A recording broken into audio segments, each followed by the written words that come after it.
Hello, this is Pastor Rick, and I want to welcome you to our special summer edition of Table Talks, the Sunday Forum, for this Sunday, September the 17th. We have a quirky topic this week, and that is we're going to talk about the Burning Man Festival. Burning Man, the deep desire that we have for community.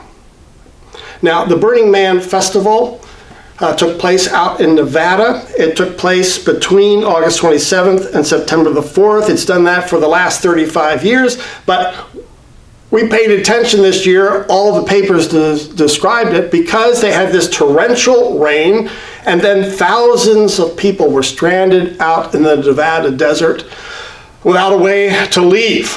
Wet, cold, miserable. Oh, they came for all the fun to play in the desert. And people have all sorts of opinions about what happened. You'll notice that some have gotten a little moralistic and, all these rich people go out and party in the desert. They deserved it. That's kind of the idea. God's giving them back through wind and storm. And yet there seems to be more going on here than just an old pagan ritual that's being displayed in some pretty creative ways out in the desert. Yes, are people partying? Yes, are there extreme elements to the partying? And yet there's something going on, a deep desire for community that we want to talk about in a second. But first of all, we don't want to talk about symbols of cultural decline or climate change or God's judgment.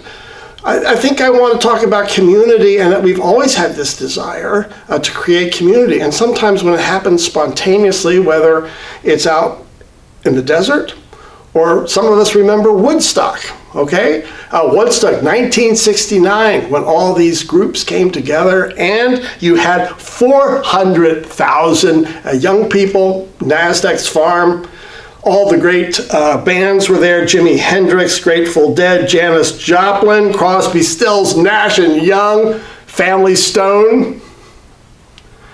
And it was like, what? A love sit-in? How would you describe Woodstock? They all gathered, I think, under difficult conditions. They all said there weren't enough porta potties, right? And no one had planned for 400,000 people, and yet there was kind of this feeling of love and connectedness, that something was happening that was countercultural, which was part of its draw, but something significant, that community took place. I think 2 people died, but 2 babies were born at Woodstock as well.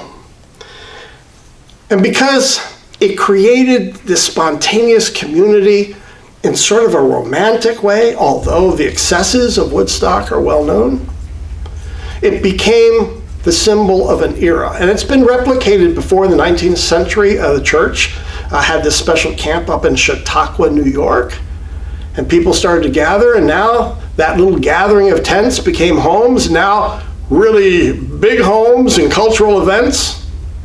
It's a big deal. And it is a big deal in Sturgis, South Dakota, again, where everybody drives their Harley out into the South Dakota Badlands. And there they create a community for a while. And people are drawn, the rich and the poor drive their Harleys out there for that festival. And I think the Burning Man Festival is very similar. It's people longing for a serious, fun-loving, magnetic excuse to be community, even for a short amount of time. Now, Burning Man started in 1986 through 2 people, Larry Harvey and Jerry James. They set this up then one time, it worked, they kept going in San Francisco for a while, and then they brought it out into the Nevada desert so it could grow. And it functions under 10 principles. Now listen to the principle, because this is how intentional they are in building community. The 10 principles expressed by Larry Harvey are radical inclusion, gifting, in other words, barter. After you get there and you pay your ticket of $530, the rest is a barter system, which is interesting. They want to stress decommodification of life, radical self-reliance, radical self-expression. That's why they get in trouble out in the desert. Communal effort, They don't bring in bands. They take the gifts of whoever shows up every summer. They lift up the artistic gifts. They create their own music, their own art, their own entertainment. Civic responsibility. They leave no trace. They clean up everything in the desert before they leave. They want everyone to participate. That's a major principle, as well as immediacy. And that's how they form that community out into the desert. At the end, they build this massive wooden, they call it the man, which then they burn at the end.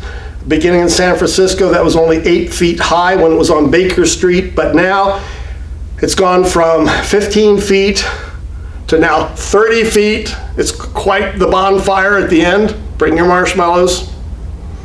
But there they're expressing some religious symbols, some pagan symbols about leaving things behind and starting afresh. They have practices. I mean, it's really almost like a religious gathering, and that's my point. Some of us have experienced something like that at church camp. But really, this draw for community is also here in Naples. People want something that's not just for a few days. They actually want community that's permanent, that's lasting, something they can participate in that does function according to principles that Jesus has laid out of love and support and compassion. And we don't have to go to Burning Man or Sturgis, as fun as they might be, or as dangerous as they might be. But we know, because we long for community as well. And so as you read all the articles about Burning Man, we want to lift up here at Emmanuel the man on the cross who died for us, who also has left us principles and rituals and symbols, and wants us to create that type of community that draws people together. Creative, innovative, genuine community. And so, as you're reading the Burning Man articles, think Emmanuel, think community, and think what Jesus is trying to accomplish here. Thanks for joining us on the Sunday Forum. Bye-bye now.